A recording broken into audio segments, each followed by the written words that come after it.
राजकीय बराचसा विचार माझं काम सोपं झालंय. कारण शमिका ताईंचा विषय घेतला होता, बऱ्यापैकी चांगला घेतला होता, त्याच्यावरती विवेक लिहिलं होतं. राजविद्या याचा अर्थ सर्व विद्यांचा राजा. सगळ्यात श्रेष्ठ विद्या कोणती आहे तर ती अध्यात्म विद्या आहे, ब्रह्मविद्या आहे.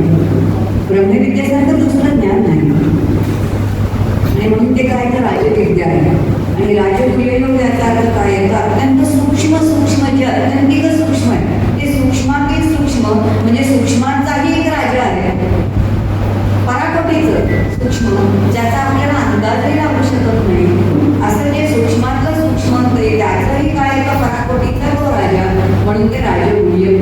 ती समजतच नाही, आपल्याला काही कळत नाही.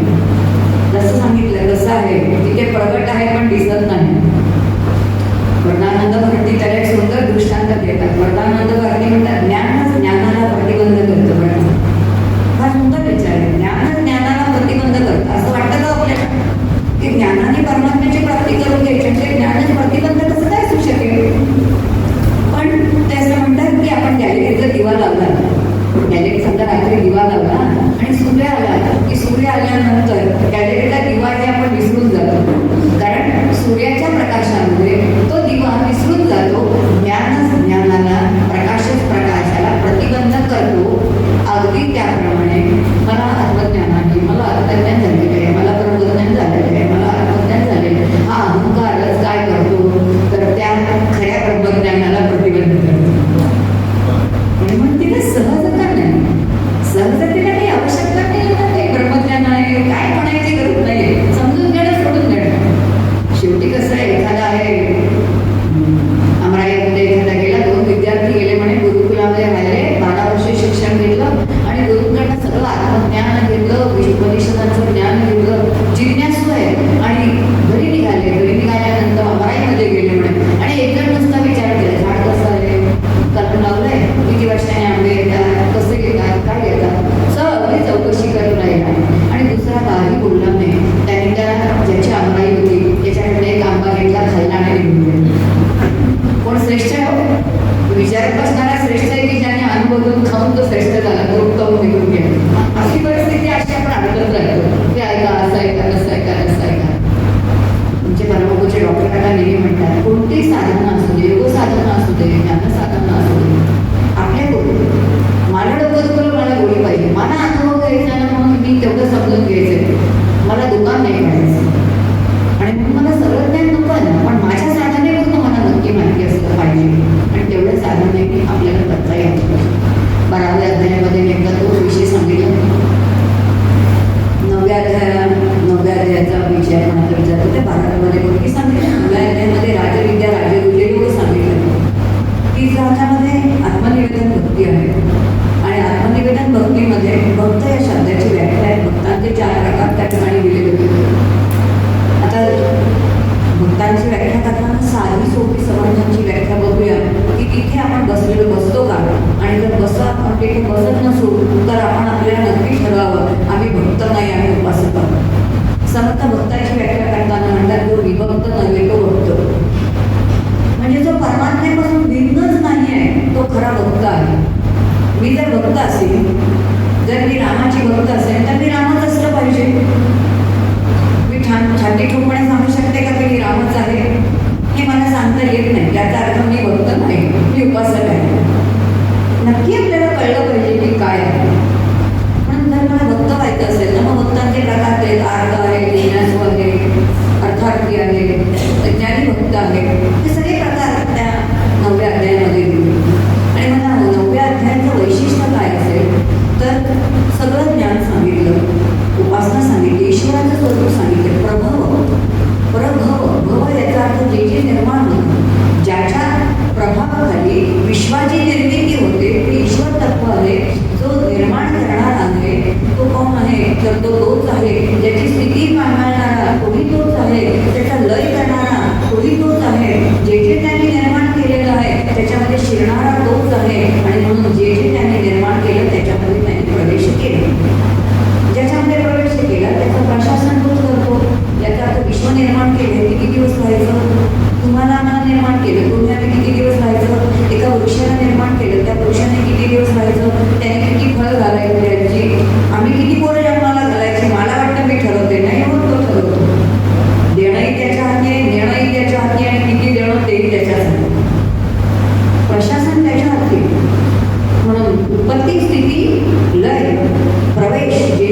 ईश्वराचं काय? तो प्रभू आहे. त्या प्रभूने विश्वाची निर्मिती केली, त्याच्यामध्ये तुम्ही तुमची आमची निर्मिती केली. आणि मग हे जाणून घ्या, मी ईश्वर, मी याचा कर्ता आहे, मी याचा भक्त आहे. अहमेव माताचं, अहमेव पिताचं. भगवान गोपाळकृष्ण अर्जुनाला सांगतायत, अरे या विश्वाची माता मीच आहे, कारण ह्याचं उदरभरणाची सोय मी करणार आहे. त्याचा पिता मी आहे. पण पिता काय करतो? ज्ञान देतो आणि दुःख निवृत्ती करतो, अज्ञानाची निवृत्ती करतो. जोपर्यंत अज्ञानाची निवृत्ती नाही तोपर्यंत सुखाची प्राप्ती आहे का? बघा, एखाद्या विषय कळला नाही आपल्याला किती दुःख होतं. आपल्याला समजलं नाही की दुःख होतं, कळलं की आनंद होतो की नाही. याचा अर्थ ज्ञान सुखाकडे नेणार आहे, अज्ञान दुःखाची अनुभूती देणार आहे.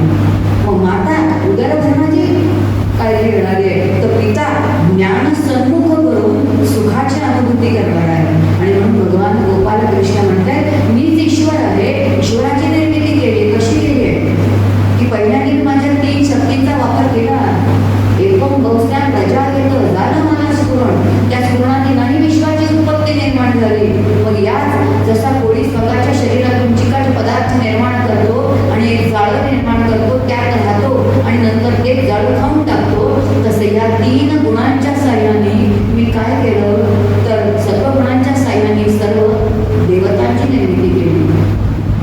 रजोगुणांच्या साह्याने पंचज्ञानेंद्रिय आणि पंचकर्मेंद्रिय यांच्या सूक्ष्म देवता निर्माण केल्या. आणि तमोगुणांच्या साह्याने तन्मात्रा म्हणजे तत्एव मात्र म्हणजे सूक्ष्म पंचमावृत निर्माण केली. विश्वाची निर्मिती नाही झाली. मग मीच माझ्या शक्तीने ही सगळी भूत एकमेकांमध्ये कालवली, ज्याला पंचीकरण म्हणतात. आणि मग पंचीकरण झाल्यानंतर भगवान या ठिकाणी सांगतायत अर्जुनाला, अरे मी काय केलं? मी सगळी विश्वाची निर्मिती कशी केली? तर पहिल्यांदा मी होतो, मग मी त्रिगुणांची निर्मिती केली. आणि मग आकाश, आकाशात वायू, वायू तेज, आकाश, पृथ्वी, पृथ्वी औषधी. औषधी म्हणजे वनस्पती. औषधीत अन्न, अन्नात वीर्यम, वीर्यात पुरुषः 84 लक्ष योनींची उत्पत्ती मी केली. ज्याची ज्याची उत्पत्ती केली त्याच्यामध्ये मी प्रवेश केला. तर सूक्ष्म त्या ईश्वर तत्वाने सृजन केलं. ज्याचं सृजन केलं तत् अनुप्राविशत, त्याच्यात त्यांनी प्रवेश केला. आता या सगळ्याची विश्वाची निर्मिती, तुमची आमची निर्मिती पण त्यांनी केली. आणि तो आपल्या आतमध्ये शिरला. आता आतमध्ये शिरला म्हणून प्रशासन आहे हो. त्याला वाटलं नाही की तो घेऊन जाणार आहे. याच्यातून प्रोडक्शन काढणं त्याचं काम आहे. आता त्याचं ध्यान करायचं असेल, त्याच्यापर्यंत जायचं असेल तर संतांच्या भाषेमध्ये सोपं आहे.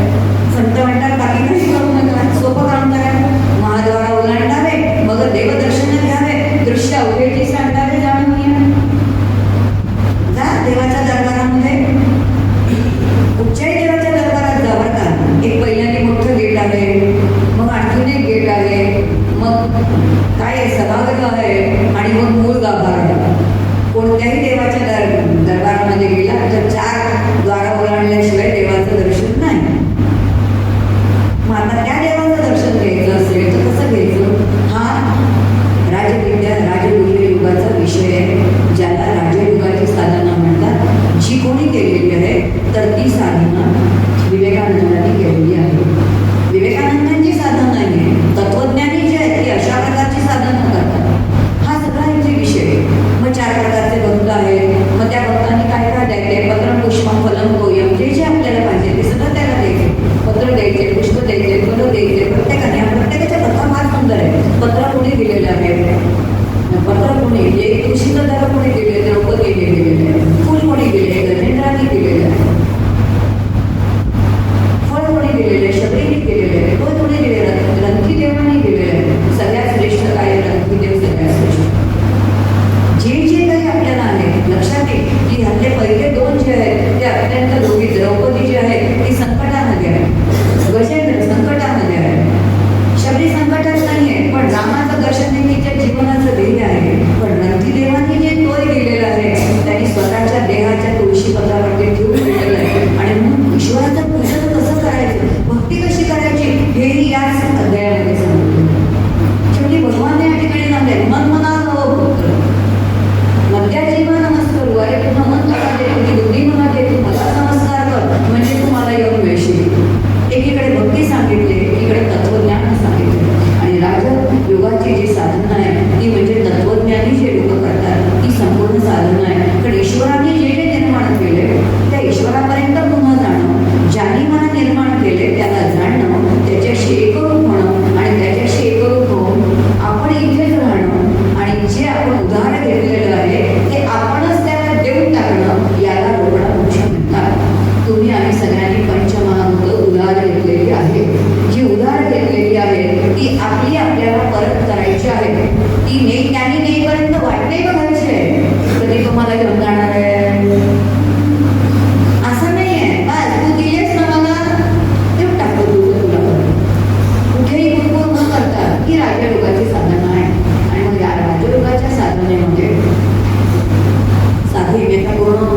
त्याचा आधार घेत बसले तर ते सांगता येणार नाही त्याचा आधार घेतला. कारण 15 मिनिटं इथेच झाली, उरलेल्या 15-20 मिनिटात मी आता फडशा पाडते, दुसरा काही विचार नाही करत. ग्रंथ बघितला तर त्याच्यात मला जायचा मोह होईल.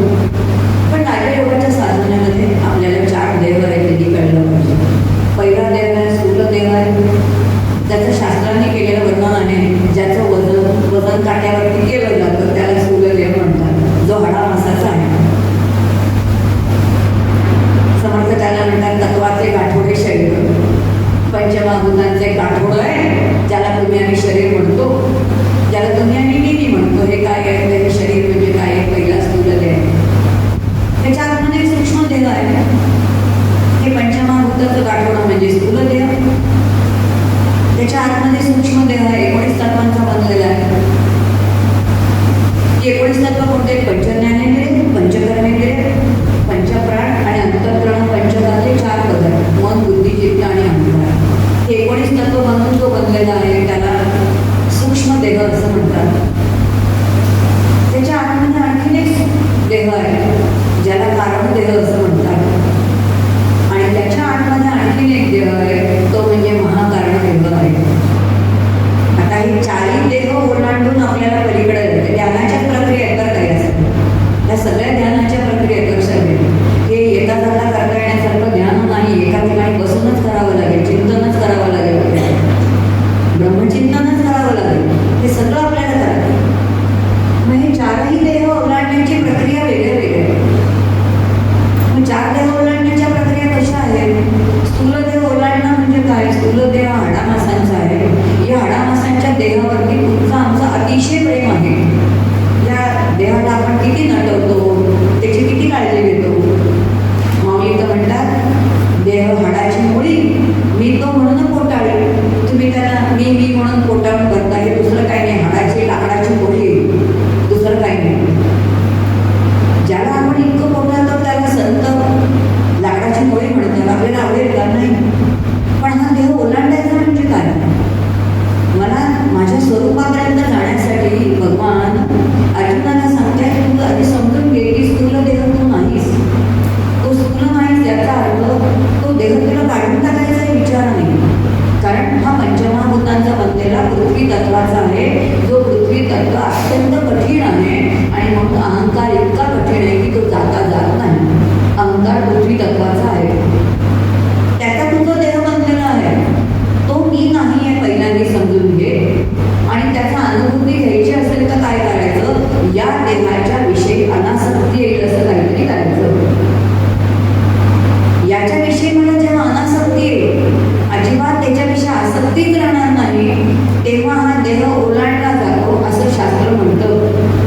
मग आता ह्याची अनासक्ती येण्यासाठी मी काय करायचं? शास्त्राने सांगितलं एकच करायचं, भगवंताच्या दरबारामध्ये जायचं, संतांच्या दरबारामध्ये जायचं, सद्गुरूंच्या दरबारामध्ये जायचं आणि आंग मोडेपर्यंत काम करायचं.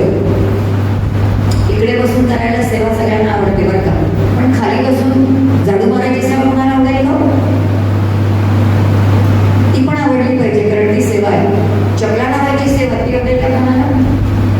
गांधीजी विनोबांना म्हणायचे, विनू दुसरं काय करू नकोस, संडास साफ कर. आणि विनोबा करायचे. महिला डोक्यावरून घेऊन जायचे विनोबा. कशासाठी करायचे? स्थूल देहाविषयीची अनासक्ती. जेव्हा स्थूल देहाची अनासक्ती येते तेव्हा तो देह ओलांडला असं म्हटलं जातं. मग आता त्यामध्ये असणारे सूक्ष्म देह 19 घटक आहेत. ते 19च्या 19 तत्व मी नाही तसं समजणार. मग आता ते मी नाही तसं म्हणताच येत नाही हो. किंवा ते एक तर नाशिवंत आहेत असं तरी बुद्धीचा निर्णय म्हणून माझं मन माझं नाही, माझी बुद्धी माझी नाही म्हणता येतं का? ते मी, माझी बुद्धी, माझं मन, माझं चित्त, माझा अहंकार, मला किती राग येतो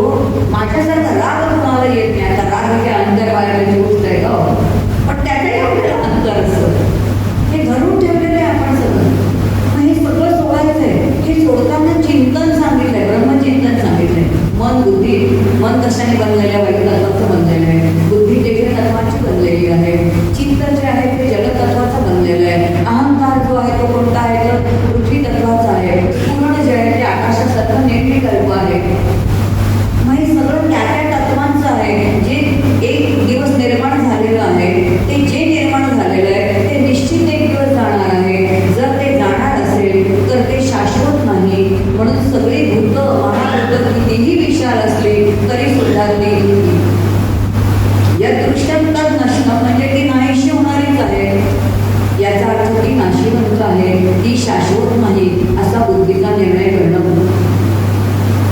कोणी करायचा? आपणच करायचा. हा निर्णय जेव्हा पक्का होईल तेव्हा सूक्ष्म देह ओलांडणार असं म्हटलं जातं. मग आता ह्याचा सोपी रीत भगवंत या ठिकाणी काय सांगतोय अर्जुनाला? ते तुझं मन तुम्हाला देऊन टाक. मन मना हो मध्याजीमा नमस्कारू. तुझ्या सगळ्या इंद्रियांचा एकच विषय करतो म्हणजे श्रीकृष्ण. भागवताची सुरुवात आहे. आमचे 11 इंद्रिय हे जणू काही 11 पेढे आहेत आणि ह्या 11 पेढ्यांमधून आपल्याला अमृत रसाचं पान करायचं असेल तर श्रीकृष्णाच्या प्रेमाचं अमृत त्या 11च्या इंद्रियांमध्ये भरावं आणि श्रीकृष्णाच्या प्रेमाचं भक्ती रसाचं पान करावं. सगळ्या इंद्रियांचा एकच विषय म्हणजे 11 ठिकाणी पांगलेली वृत्ती एका वृत्तीवरती आली की नाही. जेव्हा 11 वृत्ती पांगलेली आहे ती जेव्हा एकाकार होते तेव्हा बुद्धी सूक्ष्म होते आणि जेव्हा बुद्धी सूक्ष्म होते तेव्हा ती सूक्ष्म बुद्धी सूक्ष्म तत्वाला गवसणी घालू शकते. मग ते सूक्ष्म तत्व ती धरू शकते बुद्धी, तोपर्यंत बुद्धी सूक्ष्म तत्व नाही धरू शकत. आणि मग या सगळ्या गोष्टी ह्या मी नाही तसं समजून घेणं. माझं मन म्हणजे मी नाही, माझं बुद्धी म्हणजे मी नाही. सर म्हणतात माझं मन जर ते माझं असेल तर मी असेल का? घर माझं आहे मग मी घर आहे का? नाही. साडी माझी आहे तर मी साडी आहे का? नाही. घड्याळ माझं आहे का? तर मी घड्याळ नाही, ते माझं आहे. याचा अर्थ मी कोणीतरी वेगळा आहे. हात माझा आहे, पाय माझे आहे, डोळे माझे आहे, हृदय माझं आहे, पाय माझे आहे. याचा अर्थ या सगळ्यापेक्षा मी वेगळी कोणीतरी आहे. हे जे मी आहे प्रत्येकाच्या मध्ये मी आहे.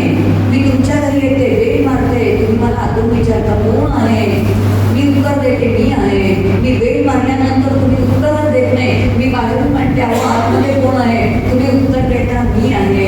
आणि म्हणून मी हे तुमचं माझं प्रत्येकाचं स्वरूप आहे. तिथपर्यंत जर मला जायचं आहे त्या मीची मला अनुभूती घ्यायची आहे, त्या चैतन्याची अनुभूती मला घ्यायची आहे जे नित्य आहे, जे तीनही अवस्थांमध्ये आहे. अशा एकाही अवस्थेमध्ये ते नाही असं नाही आहे, ते माझं खरं स्वरूप आहे. आणि मग या 19 तत्वांचा हा मी नाही असा बुद्धीचा निर्णय. मी मन नाही, मी बुद्धी. आम्ही नुसतं म्हणतो मन बुद्धी अहंकार चित्तानी नाम, नुसतं बुद्धीचा निर्णय होतो का? हे नाही नाही म्हणणं व्यतिरेकाचं साधन आहे. या व्यतिरेकाचं साधन केल्यानंतर चिदानंद रूप स्वरूप ते मी आहे हा अनुभव आहे. हे काय आहे? अन्वयाचा अनुभूती आहे. मग व्यतिरेकाचं साधन करून अन्वयाची अनुभूती घेणं म्हणजे ही 19 तत्व ओलांडणं. हे 19च्या 19 तत्व मी नाही असं म्हणणं म्हणजे सूक्ष्मदेह ओलांडलं जाणं. ही 9व्या अध्यायाचा दुसरा टप्पा आहे. मग पहिला स्थूलदेह मी नाही, दुसरा सूक्ष्मदेह मी नाही, तिसरा कारण देह मी नाही. कारण देह म्हणजे गाढ अज्ञान. गाढ अज्ञान म्हणजे गाढ झोप. दररोज आपण गाढ झोपेमध्ये जातो. किती झोप तुम्हाला मला प्रिय आहे बघा.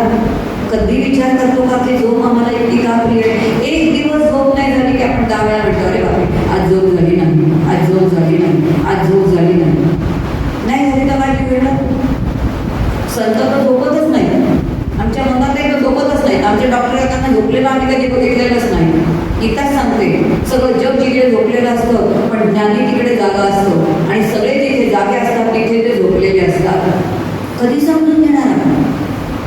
तुम्ही आणि सगळे विषयांच्या बाबतीत जागृत आहोत. संत आणि ज्ञानी विषयांच्या बाबतीत झोपलेले आहेत. तुम्ही आम्ही शरीराने झोपतो, ते अखंड अंतःकरणाने जागृत आहेत, ते कधी झोपतच नाही. कारण देह याचा अर्थ अज्ञानाने ही सगळी आपली 19च्या 19 तत्व आत्मस्वरूपात लीन होतात. ही लीन झालेली जी स्थिती आहे तिथे निर्विषय आनंदाची प्राप्ती होते आणि जिथे निर्विषय आनंदाची प्राप्ती आहे ना तिथे आपल्याला खरा आत्मानुभव आलेला असतो. पण तो आत्मानुभव आला हे सांगायला तिथे मी शिल्लक नाही. म्हणून आपल्याला अतिशय गाढ झोप प्रिय आहे.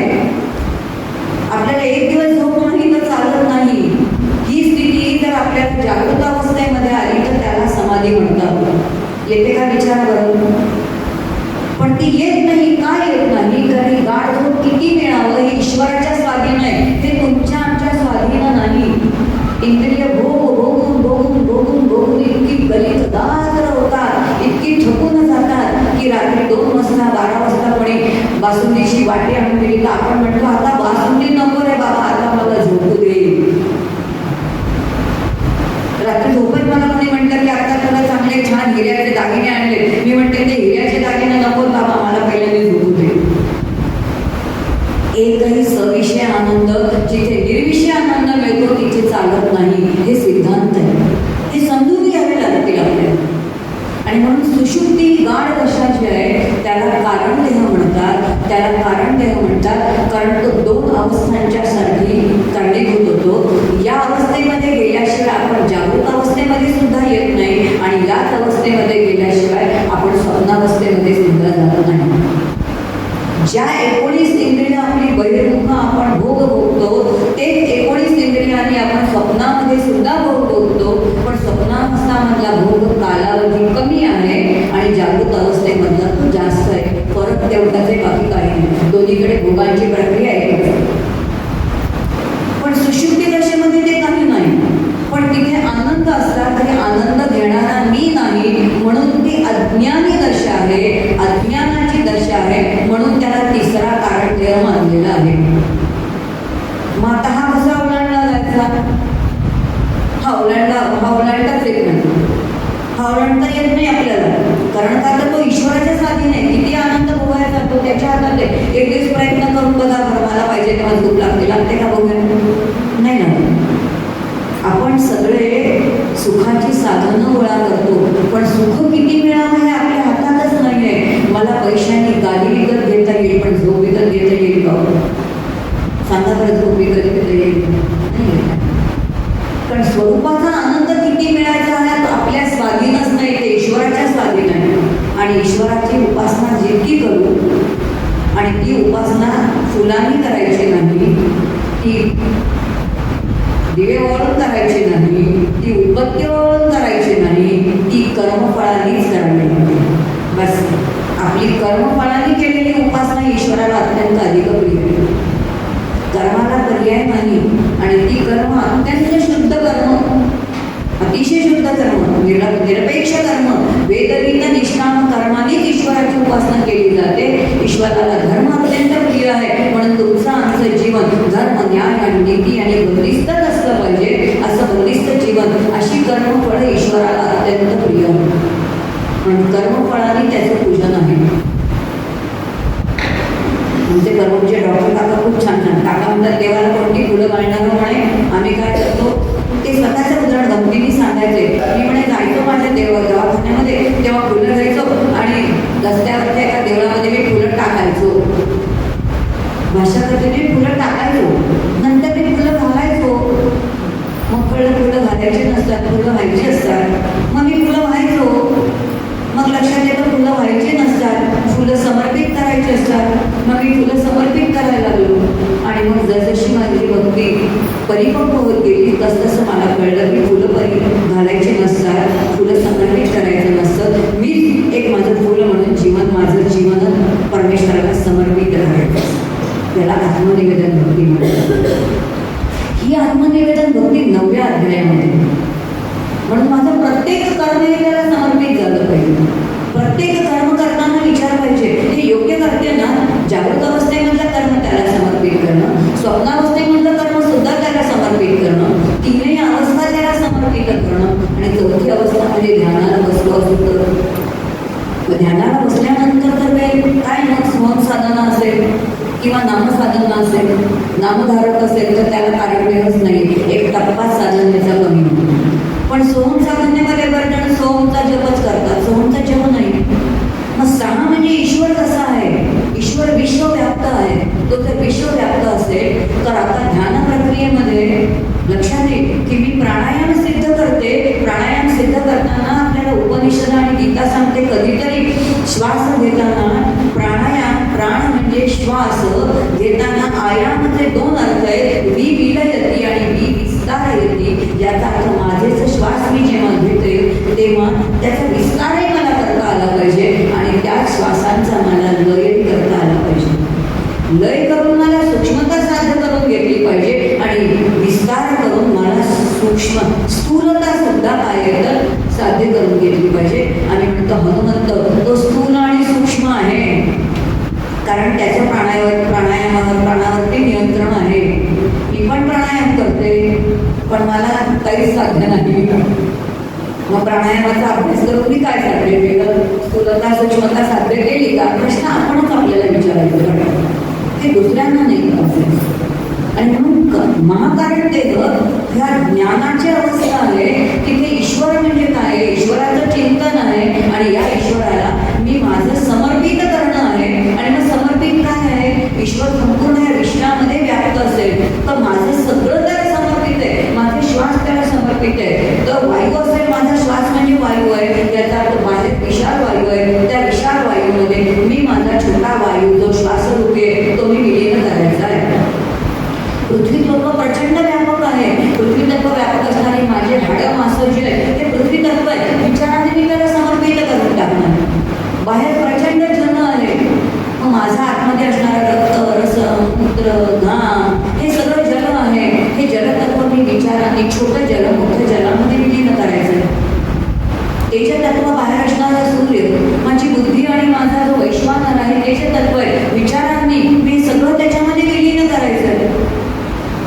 मी पंचमहाभूत ध्यानाला बसल्यानंतर सगळी मी त्याला देऊन टाकलं. पंचमहाभूत सगळी त्याला देऊन टाकल्यानंतर देणारा मी शिल्लकच राहतो की नाही. मग तो नित्य आहे. सगळं गेलं तरी तो नित्य आहे. देणारा मी शाश्वत आहे आणि ते शाश्वत तत्व सहा अहम, सहा अहम, सहा अहम. इथे सहा अहमचं चिंतन ही जी आहे ती राजयोगाची साधना. चार देह ओलांडणं म्हणजे अशा प्रकारचे देह विचाराने ओलांडून जाणं आहे. आणि मग विचाराने ओलांडून जाता जाताना मग नेमकं जे तत्व आहे, जे चैतन्य आहे ते चैतन्य मी आहे. आणि त्या चैतन्यात जेव्हा मी आहे तेव्हा भगवान गोपालकृष्णाने अर्जुनाला म्हणतात की बाबा रे, असं चिंतन कर, अशी राजयोगाची साधना कर, तुझं मन मला दे, तुझी बुद्धी मला दे. आपण सगळं देतो, 12 सफरचंद, 12 केळी, पण मन आणि बुद्धी देणार नाही. आणि तो म्हणतो तुझं मन आणि बुद्धी घेतल्याशिवाय तुला काही देणार नाही. तू तुझं मन आणि बुद्धी मला दे, मी तुझ्यावरती कोणती कृपा करणार नाही. डोक्यावरती हात ठेवतोय ते केलेलं नाही बरं का. भगवान गोपाल कृष्णाने श्रीकृष्णा त्या अर्जुनाच्या डोक्यावरती हात ठेवला असं म्हणत नाही. तसं म्हणतात की तू काय कर, तू तुझं कर्म कर, मी जसं सांगतोय तसं कर्म कर, युद्ध कर, तस्मात युद्धस्व भारत, युद्ध कर, पण ते माझी आज्ञा म्हणून कर. ते जरी पापकर्म आहे, युद्धकर्म आहे, पापकर्म असेल तरी सुद्धा माझी आज्ञा म्हणून जर तू केलंस तर त्याचं तुला पुण्याचं फळ मिळेल. कारण ते मला समर्पित कर. मला समर्पित म्हणून जेव्हा कर्म करशील तेव्हा त्याचा लेपच तुला लागणार नाही. आणि जर लेप लागणार नाही तर त्याचं कर्तृत्व तुझं नाही, भोक्तृत्वही तुझं नाही. मग तुझा योग आणि क्षेम मी पुन्हा सांभाळतो.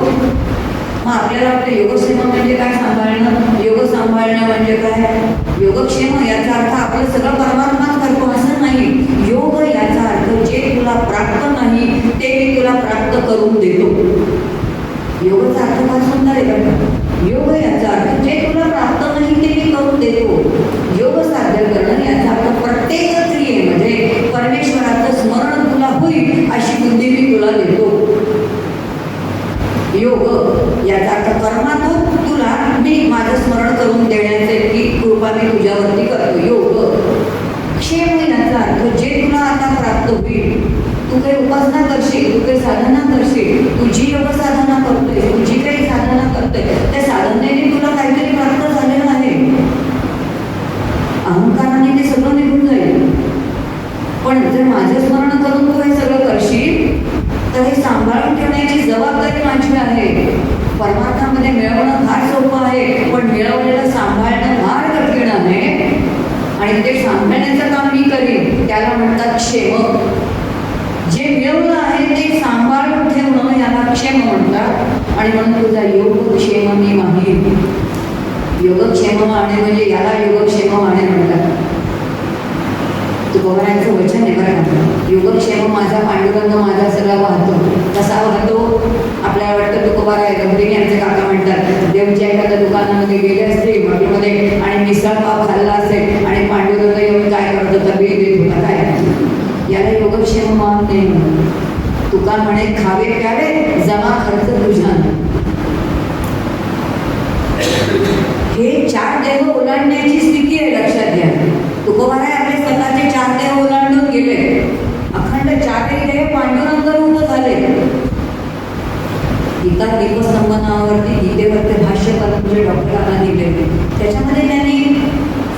सिद्धांत लिहिलाय. ते म्हणतात जर मी कृष्ण भक्त असेल तर माझे चारही देह कृष्ण रूप झालेले असले पाहिजे.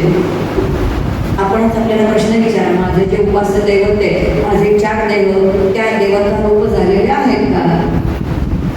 उत्तर झालेले असते तर फार उत्तम आहे, नसेल तर ते होणं आवश्यक आहे. तुका म्हणे खावे प्यावे.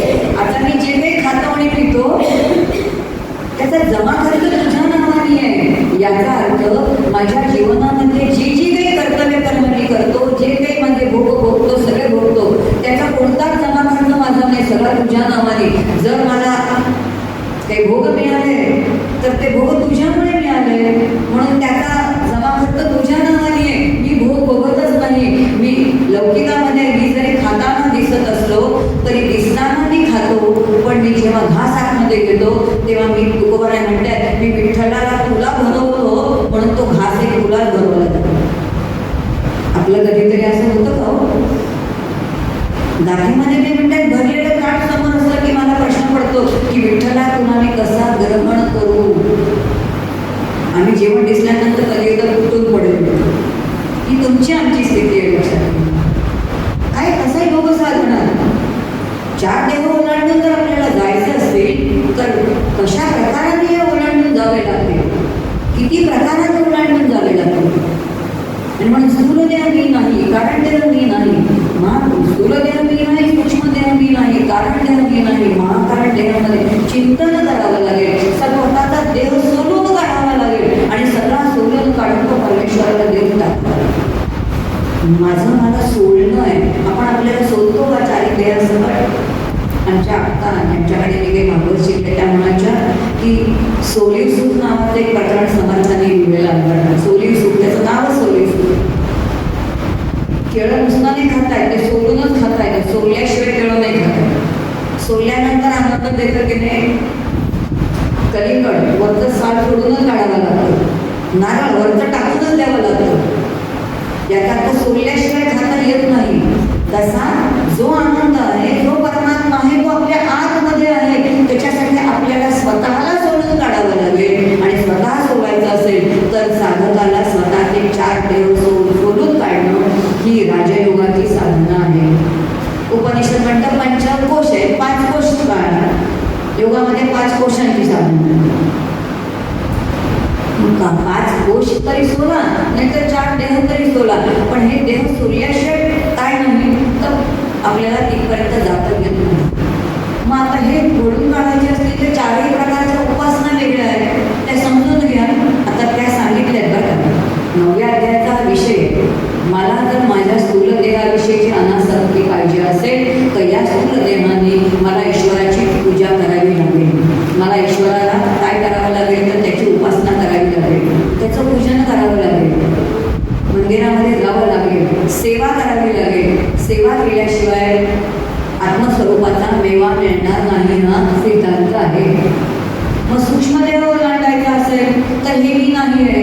मग हे मी नाही नुसतं म्हणून चालत नाही. या सगळ्यांचा विषय एक उपास्य दैवत करावं लागेल, मग त्याचंच नाव घ्यावं लागेल, त्याची मानसपूजा करावी लागेल. मग त्याचं संपूर्ण काय केलं पाहिजे तर ते त्याला समर्पित केलं पाहिजे. आता योगाच्या भाषेमध्ये बोलते. बसता ध्यानाला बसल्यानंतर सांगतात काय काय करायचंय. ध्यान करायचंय, मग षटचक्र आहे, मग षटचक्र वेदन करायचंय. पण षटचक्र वेदन नाही करता येत, कारण आज षटचक्र वेदन सांगणारे कोणी नाही आहे. पण भगवंत या ठिकाणी सांगतायत अरे बाबा रे, तुला 7 चक्र दिली आहेत ना, तुला चरणकमल दिलेलं आहे, तुला नाभिकमल दिलेलं आहे, तुला हृदय कमल दिलेलं आहे, तुला हस्तकमल दिलेलं आहे, तुला हृदय कमल दिलेलं आहे, तुला मुखकमल दिलेलं आहे, तुला नेत्रकमल दिलेलं आहे, तुला शिरकमल दिलेलं आहे. ही 7 कमल रोज वाहती त्याच्या चरणी. नाही मानता येणार काय मला सांगा. ही 7 कमळं आणि या 7 कमळांचे सगळे व्यापार त्याच्या चरणी मानता येतील ना आपल्याला. हे त्याच्या चरणी समर्पित केल्यानंतर, त्याचा अखंड नाम घेतल्यानंतर तुलसीदास म्हणतात तुलसी करे आपो आणि निशिदीने जपियो राम, मानस माजुरी देते कमी रखे राम. माणसासारखा माणूस म्हणे काही मदत केली तर त्याला 4 पैसे देतो, मजुरी देतो. पण ज्याच्या एका संकल्पाने विश्व निर्माण करणारा तो राम आहे, त्याचं स्मरण केलं, त्याचं नाव घेतलं, तर तो तुला तसा ठेवेल का? तर तुला नाही का तुझं स्वरूप त्याला दाखवणार? अरे त्याचं स्वरूपच तो देवता केलं ना तुला. माता भक्ती कशी करायची? हे सगळं अंतःकरणाने द्यायचं आहे, शरीराने नाही ना द्यायचं आहे, सूक्ष्म देहाने द्यायचं आहे. कारण देहाचा अज्ञान सोडून द्या. महाकारण देहामध्ये जेव्हा बसू ना, तेव्हा सूक्ष्म देहामध्ये जे जे काही आहे ते सगळं त्याला देऊन टाकायचं. चार देह ओलांडायचे असतील तर काय आहे? म्हणून सूक्ष्म देहाने ईश्वराची जर पूजा करायची असेल तर अंतःकरणाने नाही करता येणार. मग त्याचं सामिप्य पाहिजे असेल तर शरीराने बसून चालणार नाही. माझं शरीर कुठेही असू दे, पण अंतःकरणाने नामाच्या साह्याने, स्मरणाच्या साह्याने मी त्याचं सामिप्य साधू शकेल की नाही? नाम घेता येईल की नाही? ज्याचं नाम घेतो ते शरीराने कुठे असू दे हो, पण मी त्याच्या जवळ झाले की नाही? हे सामिप्य कशाच्या साह्याने? पतंजली सांगतायत नादानुसंधान, ध्वनीनुसंधान. हे नादाचं अनुसंधान जे आहे, नामाचं अनुसंधान जे आहे, ते अंतःकरणाने केलेलं स्मरण आहे. अंतःकरणाने सामिप्यमुक्ती साधता येते, अंतःकरणाने परमेश्वराच्या जवळ राहता येतो. शरीराने 24 तास नाही राहू शकत, पण अंतःकरणाने राहू शकतो की नाही? ही साधना कोणती आहे? सूक्ष्म देहाची आहे. कारण देवता अज्ञानाचं सोडून द्या, ज्ञानाच्या साधनाने तोही ओलांडून जायचं आहे. कारण तिथे ध्यान करणारा मी किंवा साधना करणारी मी, सोहम साधना करणारी मी शिल्लक आहे. कारण मी विश्वाचं चिंतन करते आणि ईश्वर विश्वामध्ये भरून राहिलेला आहे, सगळ्यांच्यामध्ये तो आहे, तो सूत्रात्मा आहे असं म्हणणारा मी त्याच्यापासून वेगळा आहे किंवा वेगळे आहे.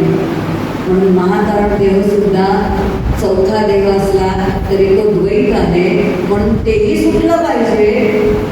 आणि त्या चिंतन करता करता करता करता एक अशी स्थिती येते की त्या तत्वाशी आपण एकरूप होऊन जातो, साधनच बंद पडून जातं. स्मरणी हातातली असेल तर ती गळूनच जाते आणि अनुभूती येऊनच जाते. पण जेव्हा अनुभूती येते तेव्हा आपल्याला काही कळत नाही. चारही देह ओलांडून गेलेलो असतो बघा. बस अखंड येते अनुभूती, आपल्याला कळतही नाही काय केलं. दररोज आपल्याला गाढ डोक्यामध्ये असत होतं, गाढ डोक्यामध्ये सगळं विश्व लयाला जातं. कधी कधी दुःख होतं का हो? विश्वाचं अस्तित्व आहे का सांगा गाढ डोक्यामध्ये? गाढ डोक्यामध्ये विश्वाचं अस्तित्वच नाहीये. मी स्त्री आहे का, पुरुष आहे का, शिकलेलं आहे का, मठ्ठ आहे का, कुरूप आहे का, काही नाही. सगळं जग लयाला गेलंय, तरी आपल्याला त्याचं काही वाटत नाही. म्हणून माझ्या जागृतीचे मीच साक्षी आहे, माझ्या स्वप्नाची मीच साक्षी आहे. माझं किती पोट दुखते तुम्हाला सांगता येणार आहे का? मला किती भूक लागली सांगता येणार आहे का? मी काय स्वप्न बघितलंय माझा अनुभव तुम्हाला देता येणार आहे का? या विश्वाला अस्तित्व कुणामुळे आहे? माझ्या आतमध्ये जो आहे त्याच्यामुळे आहे. त्याची अनुभूती मला घ्यायची असेल तर बाहेर घेता येईल काय? जो आतमध्ये आहे, जो हृदयांतरी आहे, त्याची अनुभूती मला बाहेर घेताच येत नाही. आणि म्हणून ध्यानामध्ये जायचं असेल तर मला त्याचं ध्यान करायचंय जो माझ्या चार देहांच्या पण आतमध्ये आहे, किंवा तोच शाश्वत आहे आणि ते शाश्वत तत्वत माझ्या अखंड आतमध्ये आहे. आणि अहम अस्मी, अहम अस्मी, अहम अस्मी असं स्फुरण त्याचं आहे. त्या शुद्ध स्फुरणापर्यंत मला जायचं आहे. या स्फुरणापर्यंत गेल्यानंतर आपल्याला कळतं की हा ते शुद्ध तत्व मी आहे. मग आता कळेल की विश्वामध्ये जे काही ते सगळं नाहीसं होणार आहे, पण हे स्फुरण बंद पडणार नाही, तो तर शाश्वतच आहे. जीवरूप जो आहे तो जीव, ती जीवदशा माझ्या अज्ञानामुळे, माझ्या अविद्येमुळे आलेली आहे, पण तो ज्ञानस्वरूप आहे. आणि तो ज्ञानस्वरूप असल्यामुळे मीही ज्ञानस्वरूप आहे. तो सद्रूप चिद्रूप आनंद रूप आहे, म्हणून मीही सच्चिदानंद रूप आहे. पण मलाही मी नित्य असावं असं वाटतं. माझ्या अस्तित्वाची दखल सगळ्यांनी घ्यावीशी वाटते. मला ज्ञान मिळवावं असं वाटतं, मला सुखी असावं असं वाटतं. कारण त्याच तीन प्रेरणांनी मी घेऊन आलेली. त्याच्याने माझ्यामध्ये काही फरक आहे का? त्या तीन प्रेरणाच माझ्यामध्ये आहेत, सहज आहेत आपल्या आतमध्ये, कळत आहेत आपल्याला. माझ्या जागृतीमध्ये सगळा अनुभव 14 इंद्रिय बहिर्मुख आहेत. गाढ डोक्यामध्ये 14 अंतर्मुख आहेत.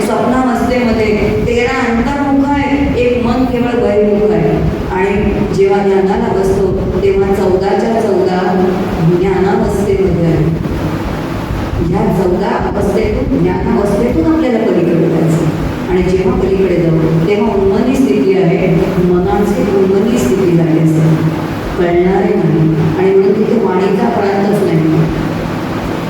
येतो वाचा निवर्तन्ते अप्राप्य मनसासह, स्वरूपाची प्राप्ती झालेली आहे, पण बोलायला वेगळी कोणी शिल्लकच नाही.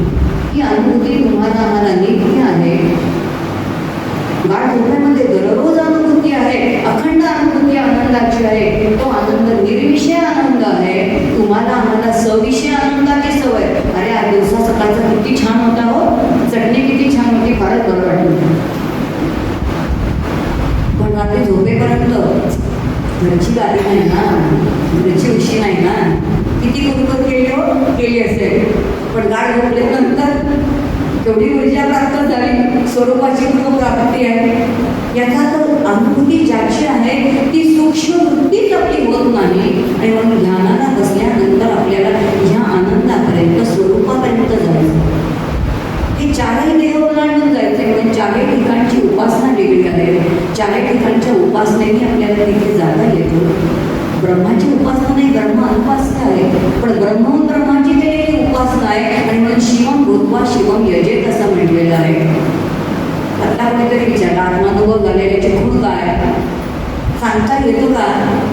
आता कोणीतरी प्रश्न विचारला, खरंच असा आत्मानुभव आलेला असतो का? आलेला असेल तर कसा ओळखायचा? कोणीतरी आता मला प्रश्न विचारले का? काही मी नाथांचा दृष्टांत देते. नाथ असं म्हणतात, कल्पना करायची साखरेची बाहुली, मोठं पातेल्यावर पाणी घेतलं आणि छोटीशी साखरेची बाहुली त्या पाण्यामध्ये टाकली. ती बाहुली विरघळली जाते. ती बाहुली विरघळणं याला भक्ती मार्ग म्हणतात. भक्तांनी आपलं अंतःकरण परमात्म्यामध्ये विलीन करणं हा भक्ती मार्ग आहे. प्रत्येकाचा पिंड मी पुन्हा प्रत्यक्ष साधना सांगते काय करायचंय. आपला पिंड ओळखा की माझा भक्तीचा आहे का माझा ज्ञानाचा. आपलं अस्तित्व परमात्म्यामध्ये विलीन करणं याला भक्ती मार्ग म्हणतात. ती विरघळलेली छोटीशी साखर, चमचाभर साखर, ती संपूर्ण त्या पातेल्यावर पाण्याला मधुर करून टाकते. ती इतकी व्यापक होते, इतकी व्यापक होते, तिचंही अस्तित्व लयालाच जातं. भक्तही आपलं अस्तित्व परमात्म्यामध्ये विलीन करतो. ज्ञानी असतो तो आपलं अंतःकरण व्यापक करतो, पण व्यापक करतो तेव्हा तोही त्याचं अस्तित्व विलीनच करतो. आता ती साखर त्या पातेल्यावर पाण्याला मधुर करते, पण मी मधुर करते ही सांगायला ती शिल्लकच राहिली. हे म्हणून म्हणजे व्यापक भक्त म्हणून व्यापक झालेला भक्त सहा अहम चिंतन करता करता तो साधक काय होऊन जातो, तर तो ते ब्रह्मच होऊन जातो, परमात्माच होऊन जातो. पण मी परमात्मा झाले सांगायला तो शिल्लकच राहिलेला नाही. त्याचा परिणाम दिसेल, त्याचा व्यवहार कसा आहे तो दिसेल, त्याचं चिंतन कसं आहे ते दिसेल, पण प्रत्यक्ष काही सांगता येणार नाही.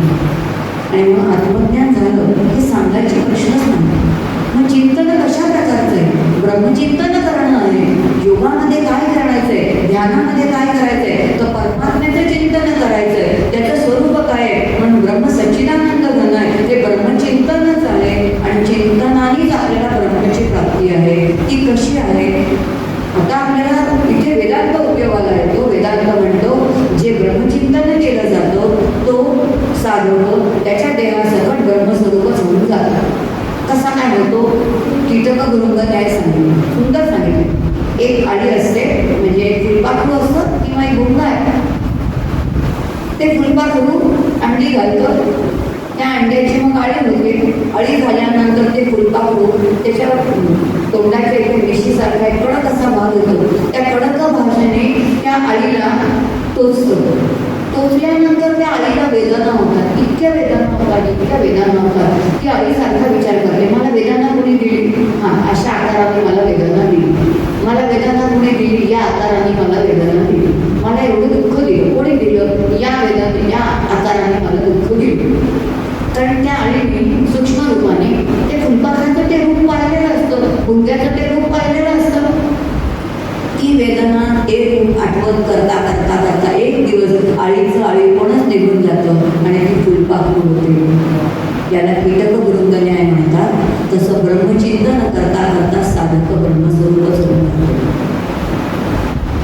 राजयोगाची साधना म्हणतात की भक्तिमार्गानेही जाता येते, ही योगमार्गानेही जाता येते, ही चिंतनानेही जाता येते. ज्याचा जसा पिंड असेल तसं चिंतन करावं आणि साधना मात्र करावी. साधनेसाठी आपले उपास्य दैवत असावं. त्या उपास्य दैवतासाठी आपण त्याला जे काही करायचं, त्याला जे काही समर्पित करायचं ते अंतःकरणाने मीच त्याला द्यायचं आहे. ते अंतःकरणाने मी त्याच्यासाठी जे प्रेमाचे संबंध जोडलेले आहेत त्याला अंतःकरणाचा उपासनेचा साधव म्हणतात. हा साधव प्रत्येक साधकाने आपला आपण बांधायचा असतो. तो बाहेर सांगायचा नाही, काय करायचं नाही, बोलायचं नाही. आपणच त्याला द्यायचं. काय द्यायचं ते त्याला देणं.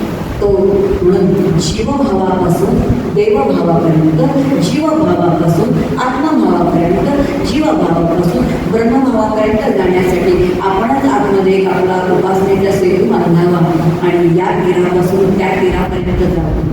आणि त्या तीरापर्यंत आपल्याला पतंजलीने घेऊन जावं, भगवान गोपालकृष्णांसारख्या महान योग्याने घेऊन जावं आणि सगळ्यांना आपल्या स्वरूपाची प्राप्ती करून द्यावी अशी भगवान गोपालकृष्णांच्या चरणी वंदन करते.